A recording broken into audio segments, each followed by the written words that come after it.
கங்காதானே நீ உன் புருஷன் என் கையில் தான். நான் சொல்கிறத செஞ்சேனாக்கா உன் புருஷனை வெளியே விடுறேன், இல்லை உசுரோட பார்க்கலாம். இல்லைன்னு வச்சுக்கோமே உன் மகன் அப்போ உன் புருஷன் அவ்வளோதான் காணாமல் போயிட்டான், வயிற்றில் இருக்க உன் பிள்ளைக்கு அப்போ இல்லாமல் போயிடுவான், பார்த்துக்க நீ அப்படின்னு சொன்னாக்கா. யாரா நீ என்னடா பண்ணணும் அப்படின்னாக்கா, யார் நான் என்ன பண்ண வேணும் அப்படிங்கிறதெல்லாம் பின்னாடி சொல்கிறேன், ஆனால் முன்னுக்கே முடிவு பண்ணி வச்சுக்க. யாராவது போலீஸ்கிட்ட போகிறேன் காணாமல் போனால் கண்டுபிடிக்கிறேன் அப்படின்னு தெரிஞ்சிங்க, எதை பண்ணாலும் சரி உடனே போட்டு தள்ளிட்டு போயிட்டே இருப்பேன். நான் யாருன்னு தெரியாது, உன் புருஷன் எங்கே இருக்கான்னு தெரியாது, உன் புருஷன் சிங்கப்பூரில் இருக்கானா இல்லை இந்தியாவில் இருக்கானே ஊரில் எவனுக்கும் தெரியாது. சிக்கிட்டனக்கும் தப்பிச்சிட்டேன், அவ்வளோதான் முடிஞ்சு போச்சு, கம்முன்னுருங்க, நான் வேணுங்கிறத சொல்கிறேன் அப்படின்னு ஃபோனை வச்சுட போகிறாங்க. உடனே கங்கா அழுதுகிட்டு நிற்க போகிறாங்க. நின்னொன்று காவேரி என்ன என்ன அப்படின்னு கேட்டாங்க. ஒன்றும் இல்லை, ஒரு ஃபோன் வந்துச்சு. என்ன ஃபோன் வந்துச்சு? உங்கள் மாமா இங்கே தான் இருக்காரா ரம்டி? இங்கே தான் இருக்கிறாரா? ஐயோ, அங்கே மலேசியாவில் இருக்காருன்னு காணாமல் போச்சு. எங்கே இருக்காருன்னு தெரியலையே. சிங்கப்பூரில் இருக்காரா மலேசியாவில் இருக்காரா எங்கே இருக்காருன்னு தெரியல. இல்லடி இங்கே தான் இருக்கிறாரா ரம்டி? இங்கே தான் இருக்கிறான்னு எப்படி சொல்கிறேன் அப்படின்னாக்க ஒரு ஃபோன் வந்தது. என்ன சொன்னாங்க இப்படி வந்துட்டு அப்புறம் வச்சுருக்காங்களாம். அவருங்க சொல்கிறத நான் செஞ்சால் தான் வந்துட்டு அவரை விடுவாங்களாம். என்ன செய்யணுமா? என்ன பணங்கணும் வேணுமாம்மா? அதை சொல்ல மாட்டேங்கிறானே, என்னன்னு சொல்ல மாட்டேங்கிறான். ஆனால் வந்துட்டு யார்ட்டையும் போலீஸில் போய் கம்ப்ளைண்ட் பண்ணலாம் அப்படின்னு சொன்னீங்கன்னாக்கும் கொண்டுருவேன்னு சொல்கிறான். இங்கே மாமாக்கு தெரியாத காணாமல் போயிடுவாருங்கிறாண்டியே அப்படின்னு சொல்ல உடனே விஜய் உடனே வந்து காவேரி வந்து விஜய்கிட்ட சொல்கிறாங்க, விஜய் இப்படி ஆகிப்போச்சான்னுட்டு. விஜய் எல்லாம் சேர்ந்து பண்ணுறாங்க. இந்த பொண்ணு கங்கா மயங்க போட்டு உழுவுது, தண்ணியை தெளித்து எழுப்புறாங்க. எழுப்பி என்னடி ஆச்சு இப்போ தான் கொஞ்சம் நிம்மதியாக இருக்கிறான், அதுங்காட்டியும் போச்சாடி அப்படின்னு இங்கே சொன்னாங்க. உடனே அங்கிட்டு சித்தி சித்தப்பாவும் அவர் அன்பு இருந்துக்கிட்டு, என்னது திரும்ப ட்ராமாவா? ஐயா இப்போ தானடா நல்லா இருந்தீங்க, ஒரு ஃபங்க்ஷன் வச்சுன்னு திரும்பிட்டுலாம் தொடங்கிடலாம் அவங்க ப்ரோக்ராமை அப்படின்னு சொன்னாங்க. விஜய் வந்துட்டு என்ன நடந்துச்சு அப்படின்னு கேட்டால் இப்படின்னு சொல்கிறாங்க அப்படின்னு. ஓகே, அடுத்த ஃபோன் வரும்ல, அது பார்த்துக்கலாம். ஒன்றும் செய்யலைல, நல்லா இருக்கிறாரு, வேணுங்கிறதானே என்ன வேணும்னு கேட்போம், அப்புறம் பார்த்து கொடுத்துக்கலாம் அப்படின்னு சொல்கிறாங்க. இந்த பக்கம் பார்த்திங்கன்னா இவன் வந்துட்டு நம்ம இப்போ கிருஷ்ணா இருக்கானே, கிருஷ்ணா வந்துட்டு வேலைக்கு போகிறான், வேலையில் பார்க்குறான். எல்லாம் பேர் வந்துட்டு ஆள் வச்சு பார்க்குறாரு. இவர் விஜய் என்ன பண்ணுறான் ஏது பண்ணுறான்னு சொல்லிட்டு ஒரு சந்தேகம் இல்லை, சீரியஸாக ஒர்க் பண்ணுறான் சார் அவர் அப்படின்னு சொல்லிட்டு மேனேஜர் ஐயப்பன் சொல்கிறார். சீரியஸாக ஒர்க் பண்ணுறாரு சார் அப்படின்னு. சிசிடிவியில் பார்த்தாலும் அவன் எந்த விதமான கவலையும் இல்லாமல் எல்லா வேலையும் அவன் பாட்டில் பார்த்துக்கிட்டு இருக்கான் அப்படிங்கிறத பார்க்குறான்.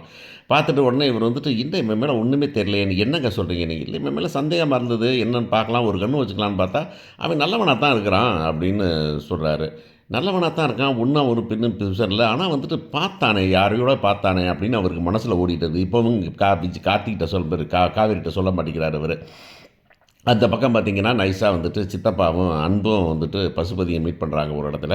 என்னப்பா என்ன நடக்குதுங்க அப்படின்னு சொன்ன உடனே, எல்லாம் சரியாக நடக்கும் அன்பு, என்ன ஒன்றும் கவலைப்படாத, உனக்கு என்ன வேணும், அந்த குடும்பத்தை காலி பண்ணாமல் விடமாட்டேன் நான் அப்படின்னு. ஆமாப்பா அப்படின்னு. இதுக்கு என்ன அந்த வீட்டை அவள் என்கிட்டேருந்து ஈகோ பிரச்சனை அன்பு, ஏன் நான் வச்சுருந்ததை வந்துட்டு ஊர் முன்னாடி உலகத்துக்கு முன்னாடி எல்லாத்தையும் சொல்லி என்கிட்ட எழுதி வாங்கிட்டு போயிட்டாளுங்கல்ல, அதை சும்மா விட்டுருவேன் நான் அதை விடாமல் அந்த வீட்டை எழுதி வாங்காமல் நான் விடமாட்டேன் நான் அப்படின்னு அந்த பக்கம் சொல்கிறாரு. எப்படி வாங்குவீங்கனாக்கா அதெல்லாம் ரகசியம், நீ ஒன்றும் கவலைப்படாத, நான் பார்த்துக்கிறேன் நான், நீங்கள் முதல்ல வீட்டை எழுதி வாங்கிட்டு அவர் காவேரியை வந்துட்டு இதோட சரி காலி பண்ணிட்டு போயிட்டோம்னாக்கா நீ வந்துக்க, நீ கம்பெனியோட நீ இருக்கிற மாதிரி நான் பார்த்துக்கிறேன் நான் அப்படின்னு. அதெல்லாம் ஆள் வச்சுருக்கிறேன் நான் அப்படிங்கிறார். ஆள் வச்சுருக்கிறியா அப்படின்னு அவர் கேட்குறாரு. என்னப்பா அவன் ஒரு சைஸாக தெரிகிறான், நீயே தான் அவனை அனுப்பிவிட்டியா நீ இதை கிருஷ்ணாங்கிற பையல அப்படின்னு. யார் கிருஷ்ணா அப்படின்னு சொல்லி அவர் பேசுகிறாரு. அப்புறம் அப்படியே போயிடுறாங்க. இந்த பக்கம் பார்த்தீங்கன்னாக்கா அங்கே மிஸ்டர் குமரனை வந்துட்டு கட்டி வச்சுருக்கிறாங்க உள்ளார, ஒரு ரூமுக்குள்ளே கட்டி வச்சுட்டு பார்த்தாக்கா பின்னாடி வந்துட்டு அவன் நிற்கிறான், நம்ம ராகவன் நிற்கிறான். ராகவன் நின்றுட்டு, ஏன்னா எல்லாம் சேர்ந்து எண்ணெயை கட்டி வைப்பீங்களா, எண்ணெயை உதைப்பீங்களா அப்படின்னு சொல்லிட்டு பார்த்தாக்க திடீர்னு ஷோ காமிச்சாக்க நம்பால் வரான். யார்? நம்ம கிருஷ்ணா வரான். கிருஷ்ணா வந்து உள்ளாரந்து வெளியே வரான், ஆனால் பின்பக்கமாக நிற்கிறான். உடனே வந்துட்டு என்ன பண்ணலான்னு சொல்லு கிருஷ்ணா அப்படின்னு சொல்லும்போது தான் பஹார்னு வந்தது. என்ன கிருஷ்ணாவா அப்படின்னு. ஆமாம், எல்லாம் டீல் தான், கிருஷ்ணா எங்காள் தான் அப்படின்னா. கிருஷ்ணா உங்காளா? எப்படின்னா அவன் தான் அங்கே வீட்டில் வச்சுருக்கிறான், உங்கள் வீட்டில் உனக்கு கதை தெரியாதுல்ல, அங்கே தான் வீட்டில் அவன் தான் இருக்கிறான், இப்போ அந்த வீட்டில் எல்லாம் அவன் தான் பார்த்துக்கிறான். உனக்கு தான் தெரியுமில்ல அந்த குடும்பத்தை, கிருஷ்ணா குடும்பம் ஒன்று தெரியும் சொல்லி உனக்கு உங்கள் மாமா தான் உன்ட்ட சொல்லியிருக்கிறார்ல, அவன் தான் டீல் பண்ணிக்கிட்டு இருக்கான். இப்போ என்ன பண்ணுறோம்னாக்கா, உன்னையை வச்சுட்டு நீ எப்படி எங்கள் வீட்டை எழுதி வாங்கினீங்க எண்ணெயை கட்டி, அதே மாதிரி உன்னையை கட்டி வச்சு நாங்கள் அதே வழியில் அவங்க இடத்த வாங்குகிறோம். இப்போ எல்லோரும் கையெழுத்து போடுறாங்க, இடத்த வாங்குகிறோம். இடத்த வாங்கிட்டு கிருஷ்ணாவுக்கு ஒரு பங்கை கொடுத்துட்டு மீதியை நாங்கள் எடுத்துக்க போகிறோம், அவ்வளோதான் முடிஞ்சு போச்சு. கிருஷ்ணாவுக்கு எங்களுக்கு சமபாதி அப்படின்னு. அந்த வீடு வந்துக்கிட்டு சுத்தமாக எங்களுக்கு வரலைன்னா கூட எங்களுக்கு பரவாயில்லை, முழு காசையும் கூட நான் கொடுப்பேன் கிருஷ்ணாவுக்கு, ஆனால் வீடு மட்டும் எனக்கு வந்தாகணும். வீடு என் பேரில், பணம் முழுசும் கிருஷ்ணாவுக்கு, உங்கள் காவேரிக்கும் கும்பலுக்கும் உங்களுக்கு ஒன்றுமே கிடையாது, அவ்வளவுதான் அப்படின்னு. உடனே டேய் இதெல்லாம் முடியாது, காவேரி சும்மா விட மாட்டா. காவேரி என்னடா பிசுக்கு, ஒன்றும் பண்ண முடியாது. காவேரி வந்துட்டு இப்போ நான் வந்து முன்ன மாதிரி ஓடக்கூட முடியாது. அவள் ப்ரெக்னெண்ட்டாக இருக்கிறா, அவளால் ஒன்றும் பண்ண முடியாது. அவளை வச்சுட்டு கிருஷ்ணன் விஜய் ஒன்றும் பண்ண முடியாது. விஜய் அவளை விட்டு வந்தாருன்னா விஜய் இது அவளை தூக்கிடுவான், அதனால் முடியாதுடா அப்படிங்கிறார்.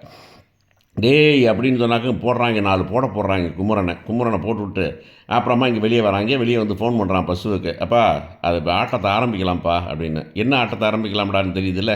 உடனே வந்து ஃபோனை போட்டாங்க. இவனே ஃபோனை போட்டு, என்ன கங்கா நல்லா இருக்கியான்னு, சொல்லு கங்கா வீட்டுக்காரர் எப்படி இருக்காரு மாமா நல்லா இருக்கிறாரா அப்படின்னு. அவன் நல்லா இருக்கிறான், நீ வந்து நல்லா இருக்கிற வரைக்கும் அவன் நல்லா இருப்பான், நாங்கள் நல்லா இல்லாமல் போனோம்னா அவன் நல்லா இல்லாமல் போயிடுவான் அப்படின்னு.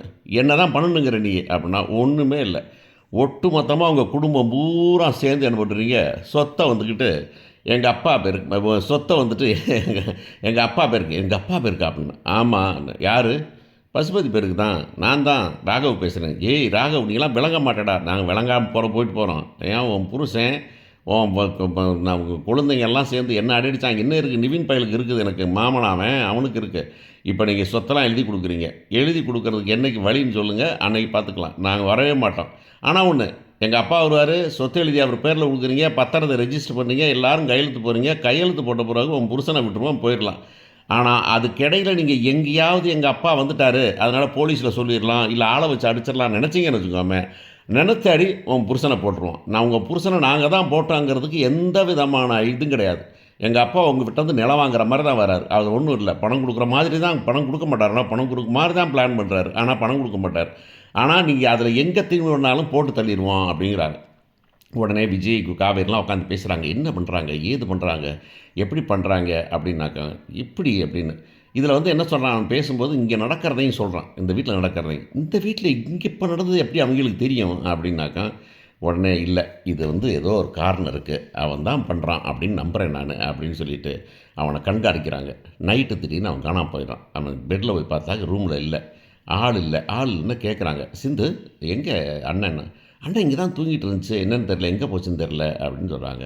அப்போ அவன் எங்கே போனான் அப்படின்னு கண்டுபிடிக்கணும். எப்படி கண்டுபிடிக்கிறது, ஃபோனை வச்சு ட்ராக் பண்ணலாமா அப்படின்னு கேட்குறாங்க. ட்ராக் பண்ணுறது அவ்வளோ ஈஸியான விஷயம் இல்லையே அப்படின்னு சொல்லும்போது, எங்கே போயிருக்கிறதுக்கு சான்ஸ் இருக்குது அப்படின்னு பார்க்குறாங்க. பார்த்தா சிசிடிவி கேமரா வச்சு பார்த்தாக்க வெளியே போகிறான்னு தெரியுது. அங்கே ஒரு காரில் ஏறான், வெள்ளை காரில். அந்த காரில் ஏறுற நம்பரை பார்க்க முடியுமா அப்படின்னு பார்த்து, இந்த மாதிரி ஒரு ஒரு ஒரு டிடெக்டிவ் வேலையெல்லாம் பார்த்து அவன் வந்துக்கிட்டு எங்கே போகிறான் வராங்கிறதையும் கண்டுபிடிச்சிட்டு மறுநாள் காலையில் இருந்துச்சு அவன் குளிச்சுட்டு கிளம்புறான். விஜய் வந்து கேட்குறாரு, என்னப்பா கிளம்பிட்டியா வேலைக்கு? ஆமாம் கிளம்பிட்டேன் சார். நைட் டியூட்டி எப்போ முடிச்சா நீ அப்படின்னு கேட்டார். நைட் டியூட்டியான்னு. நைட்டு வீட்டிலே இல்லையே. இல்லை சார் தூக்கம் வரல, சினிமா போய்ட்டு அப்படி ஃப்ரெண்ட்ஸோட பேசிகிட்டு இருந்தேன். எங்கே இருக்காங்க உங்கள் ஃப்ரெண்ட்ஸு? ஒன்று தான் ஃப்ரெண்டே இல்லைன்னு சொன்னியே அப்படின்னா அவன் உளறான். ஆனால் வந்துட்டு சார் நான் அதுக்கு வேலை கிளம்புறேன் சார் அப்படிங்கிறான். சரி நீ போடிச்சுட்டு என்ன விட்டுட்டீங்கன்னாக்கா, இல்லை அவனை போட விட்டு பிடிக்கிறேன், இவனை வச்சே அந்த கும்பலை பிடிக்கிறேன் அப்படின்னு சொல்கிறாரு.